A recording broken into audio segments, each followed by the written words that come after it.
Welcome to Fearful Symmetry.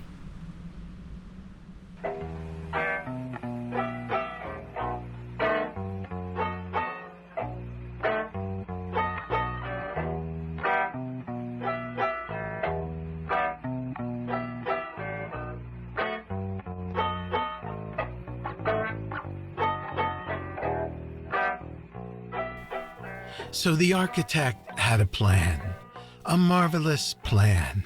A plan that would save Albania by coming up with a TV show featuring a crazed killer in a mask.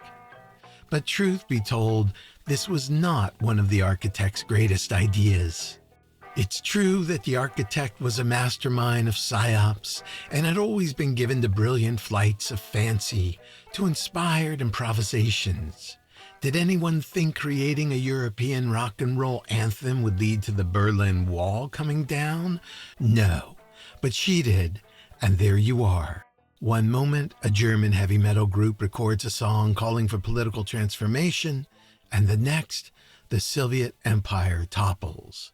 But this idea, concocting a demented TV series to enthrall a nation and distract the masses from their desperate straits, ultimately fingering an external enemy as a cause of all national pain? That's a bit of a reach, no? A bit improbable? A bit unhinged?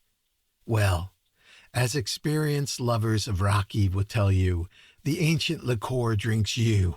You do not drink it. The architect got pretty wasted that evening in her meeting with President Berisha. But the president was desperate. He gave the go-ahead that night, and the architect immediately began to coordinate matters. Now, as it turns out, the architect had been infiltrating Albania's entertainment networks for years. Indeed, she had already groomed a talented young operative who she first met in, of all places, a provincial asylum. This girl was a prodigy, a little eccentric, but a master of languages and media-based expression, and she would be perfect for the job. But of course you already know a little something about the mysterious Rovena Markaj, the so-called muse for the great director Saimir Kambaro. And now you may be realizing just how little you do know. And perhaps you're disappointed to hear that our Rovena might have done some heavy lifting for the CIA. I must remind you, dear listeners, that it's a dog-eat-dog world out there, and you can't always pick the perfect employer. And so the architect and her agents worked quickly. Production of the first episode began amazingly within weeks, and the series was soon on the air. And as you have heard, it became watched by everyone. Only, as you may have already realized, the architect made a slight miscalculation in her grand scheme.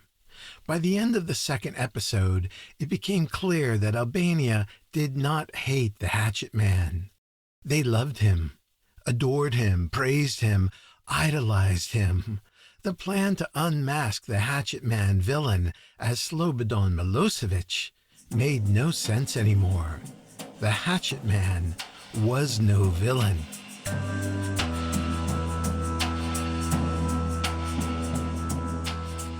Worse, in the intervening months between the architect's first vision and the airing of the completed show, the jig was already up. It was obvious to the masses that Sali Berisha and leaders in his government were the ones who led the people astray. It was too late to play the conspiracy card, blaming it all on the evil Serbs. Indeed, the cult of the Hatchet Man now was becoming a big problem for the government. Already there was talk that it was time for the people to swing the hatchets themselves and for all those criminals in the government to lose their heads. And so, with the show's growing fame, both the architect and President Berisha realized that their scheme needed to be aborted. Hatchet Man must be removed, terminated, canceled immediately. And yet, might that create more problems, lead to more riots? It had to be handled carefully, delicately. They had to resolve the show, yes, but it must be done just right. A final episode that felt final but yet satisfying somehow. But creating an entirely new episode, that was out of the question. There was no time. It must be broadcast as soon as possible. So they just took the upcoming episode number 11, and gave it a brand new ending. And that would be the end. And so a new ending was shot and broadcast. And really, it was a most charming episode until it was not.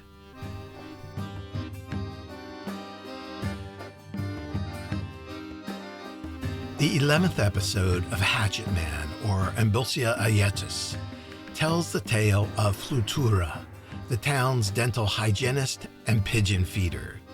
Flutura knew all the pigeons by name, or at least that's what she said.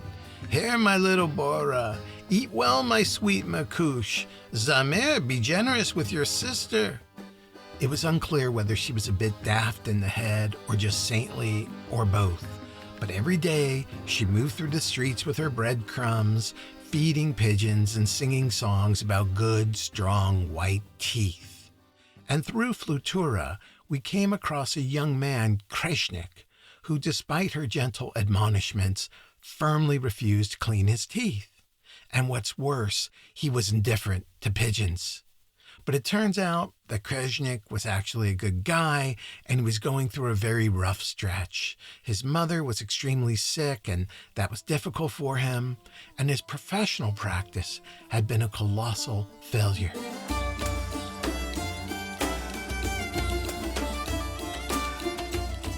Kreshnik was in the trepanation business, and that business was not doing well at all. Trepanning is the peculiar technique of drilling a hole in one's skull to heal certain maladies, or back in the day, let the demons in one's head fly away.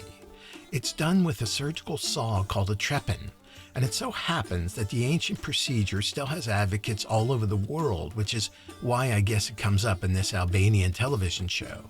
So this Kreshnik had inherited the trepanning practice from his father, who, on his deathbed, and we see this in a tender flashback, made him swear to continue what he called the divine art of drilling. Well, what could the boy do? He did his best. But in his Albanian town, the practice did not prove popular. To drum up interest, Kreshnik would stand in front of his shop, play a half-broken trombone badly, and exuberantly claim that trepanning was ideal for acne, depression, halitosis, liver cancer, pretty much anything. And everyone passed him by. And who could blame them? "I need that like a hole in the head," went the joke. Plus, they had seen the condition of his poor mother.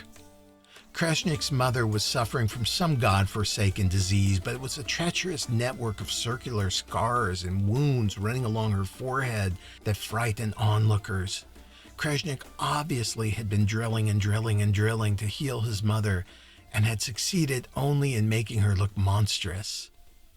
And the poor man, right next to his trepanation shop, was the bustling dental office of Neriton Giga. Neriton always reminded him that he, Neriton, was a winner and Kreshnik was a loser. Not a day passed that Neriton the dentist didn't make some reference to his great wealth or his lovely wife and children, and how all his success had come from the favor of God.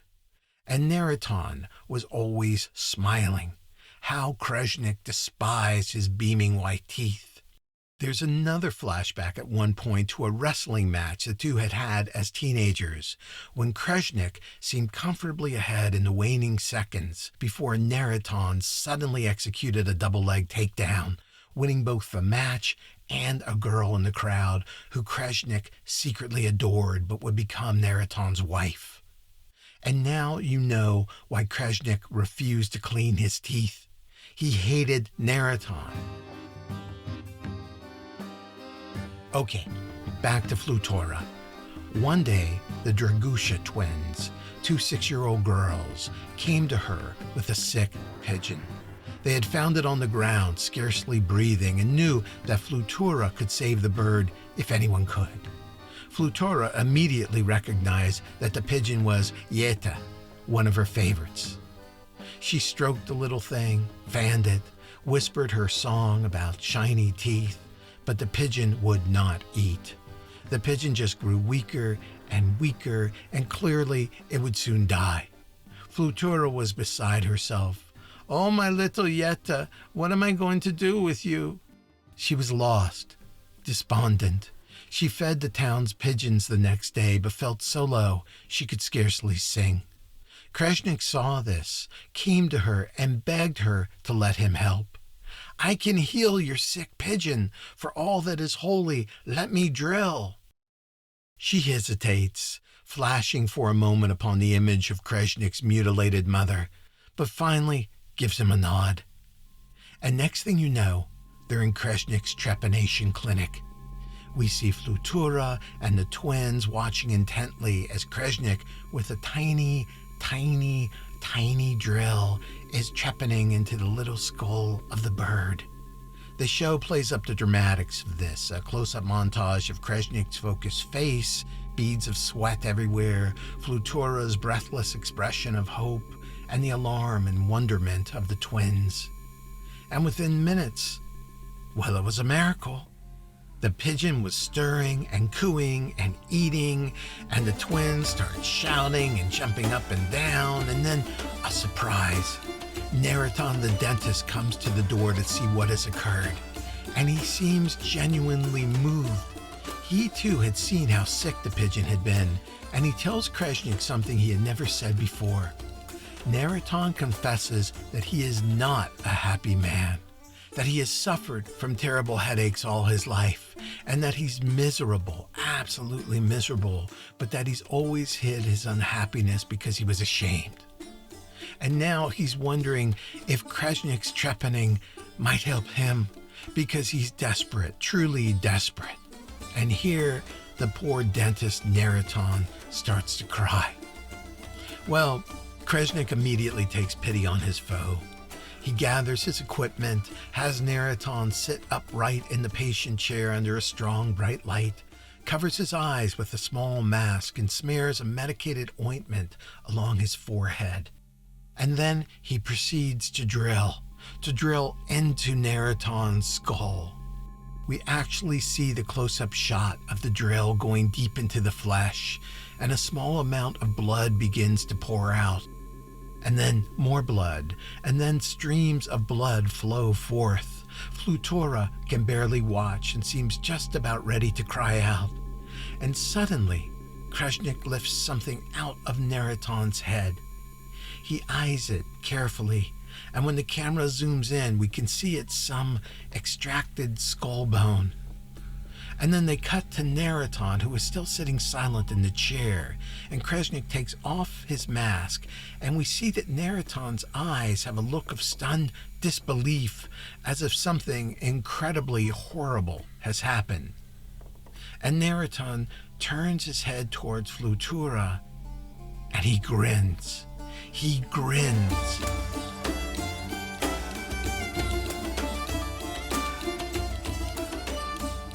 The procedure worked. It totally stopped Naraton's headache.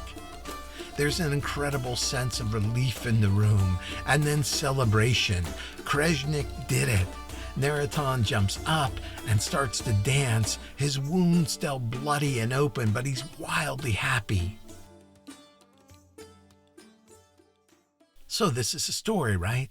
Neraton is cured of the headaches, and now the old enemies become friends, and Neraton insists that he would take care of Krezhnik's teeth from this day forward, and he says, I will give them the love and the attention they deserve. You will have the loveliest gums in all of Albania. Please, please come over this very afternoon for a special cleaning.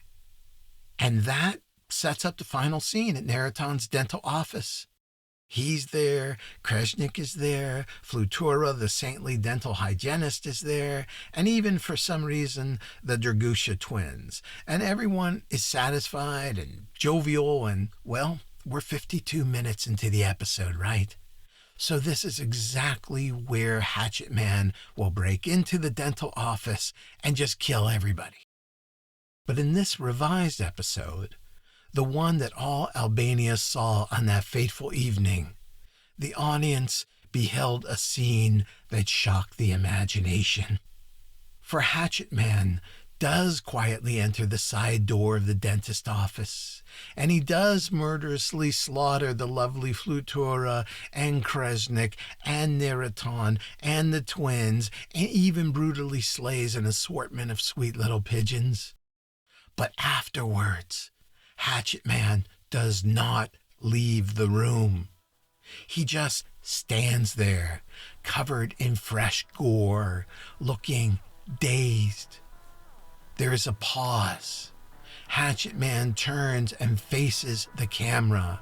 We see his eyes within the ski mask, and they seem tragically forlorn. All this is new and most disturbing. Previously, Hatchet Man has only been glimpsed as a slashing, cutting, hacking, gouging machine, a god of violent motion. But now he stands silent, even pensive, human. There's a slight twitch in his left eye, and then a stirring of the lips pressed behind the cloth, and a deep, muffled rumble of a voice comes forth. O mountains of Albania. Whack! He comes down with his hatchet on his own left arm, severing it at the elbow. And you, O trees so lofty. Whack! The mighty hatchet strikes his left leg at the knee. Broad plains with all your flowers. Whack! Now he has severed his right leg, and it goes on and on. He is just hacking his own body. And then, oh bloody madness, he takes the hatchet to his stomach. Day, night, I come to take you. Across Albania, desperate cries of "No! No!" ring through house upon house as Hatchet Man proceeds to disembowel himself. It is a final act of unthinkable mayhem. Your high space spunko.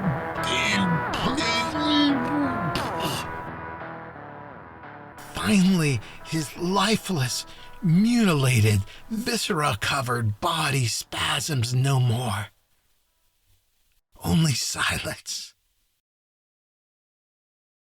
And then the familiar sound of the old waltz can be heard as the show cuts to the waterfalls and the ending credits sequence. And the nation is stunned.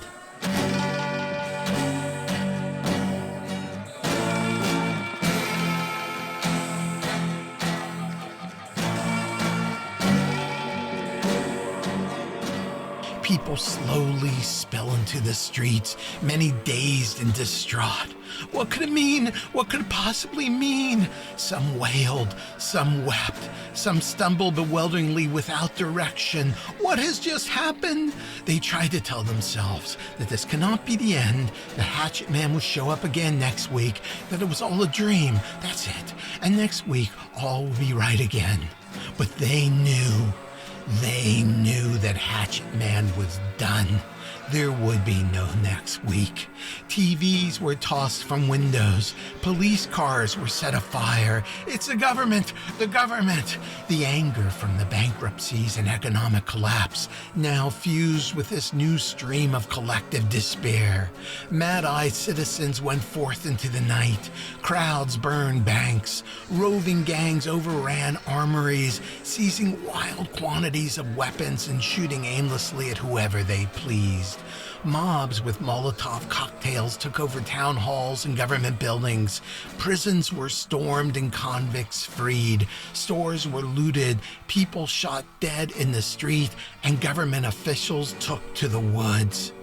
And in Tirana, thousands of the little hatchets, the grief-stricken devotees in the cult of Hatchet Man, made their way, step by miserable step, toward their beloved Hatchet Man monument, there by the Lana River, illuminated now by thousands of torches. Some of the most devastated and deranged among them ascend upon what will soon be called the Bridge of Hopelessness, where they begin shouting, "I too shall be no more," and jump off the towering bridge, plunging into the icy depths, never to be seen again. And so it was that the last episode of Hatchet Man led to a grim and bloody period of anarchy, mass revolt, looting, and violence. More than 2,000 Albanians lost their lives in the following weeks. The government of President Sali Berisha was toppled. The economy was destroyed. You can look it up. It's all true. It's all terribly true.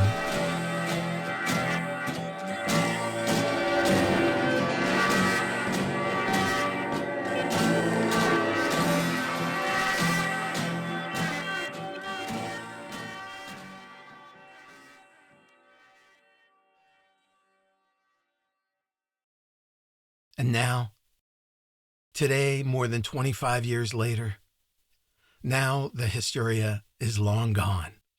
Most Albanians from that period don't like to talk about it. They've put it away. They've put the era of conflict and craziness behind them. They've moved on. They don't want to think about Hatchet Man, or at least that's what they're saying to me. They just want a decent life. The economy is improving. Things are looking up. They just want to keep it that way.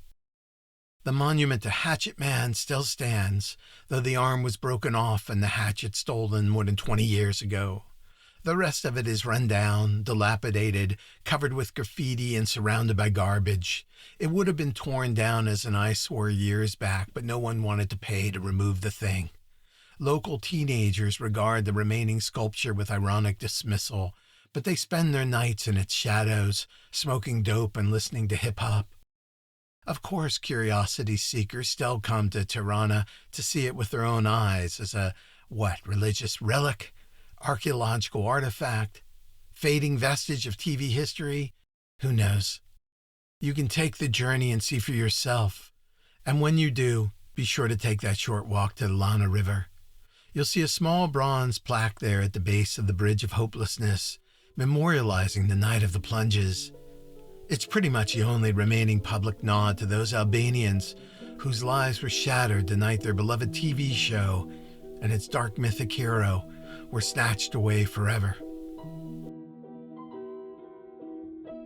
In researching this story, I found a handful of historians and sociologists who have produced a cultural analysis about the entire Hatchet Man phenomena and its impact on Albanian society. I was particularly struck by the work of Nathan Altice, a professor at UC Santa Cruz, who let me read a paper he's publishing entitled Munster, Memory, and Social Disorder in Post-Communist Albania. He's intrigued with the links between social repression and self-repression, and his thesis suggests that the Hatchet Man TV show provided a traumatized population with a mode of therapeutic engagement. In the wake of decades of institutionalized and normalized terror, Altice argues there needed to be a public reconsideration of order, trauma, and the paradox of chaos. But honestly, I feel a little conflicted about the whole thing, like I'm complicit somehow. Yes, Hatchet Man arose in a poor, troubled East European nation, but its strand of violent spectacle feels prototypically American. I'm not just talking about the U.S. leading the so-called developed world in homicides and mass murders and bloody wars, though leading hardly does justice to our supremacy in this regard. I mean Hollywood, video games, the fantasies of violence, the play of violence, the endless entertainment we enjoy with violence. Hatchet Man is our kind of hero. So it never was surprising to learn that the show was spawned by social engineers at the CIA. Of course it was.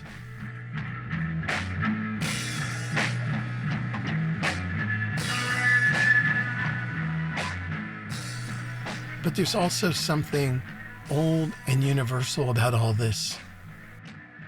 More than 2,000 years ago, Greek theater had its own glorious spectacle, part Broadway, part divine manifestation, that they called Deus Ex Machina, God in the Machine. The Greek audience would watch some theatrical drama unfold with its depiction of the human dilemma, the terrible struggles, conflicts, and tragic situations that shape our mortal lives. And then near the end of the production, one of the gods, that is, an actor playing one of the gods, would majestically enter the stage riding a great contraption of some kind. Like they would build this crane, this great levered machine, so that the actor could fly in from the sky like a god might. And the audience would be astonished. And in this way, the gods would basically save the day while imparting some kind of moral lesson.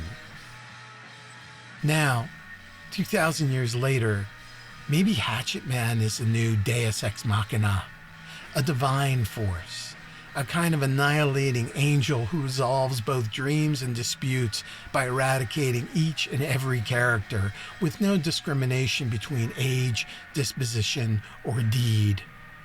Like death itself, he comes unbidden, and for all. I mean, that sucks, right? But that's the way it is. We live, and then we die. And maybe there's something comforting in a show that didn't hide the awful truth of mortality. Our stories, all of our stories, are short. The Hatchet Man cometh for all of us.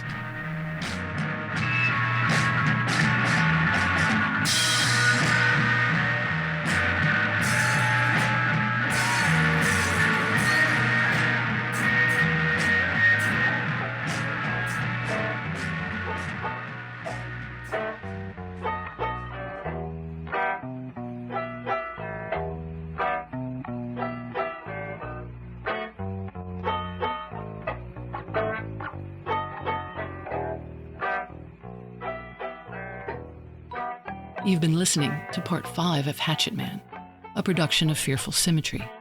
Written, performed, and produced by Bob Paris. Music and sound art from Voyagers, The Shed, John Bartman, Fabio Kiner, Turku, Death at Midsummer Night, and Salakapaka Sound System. For more information, please go to fearfulsymmetry.org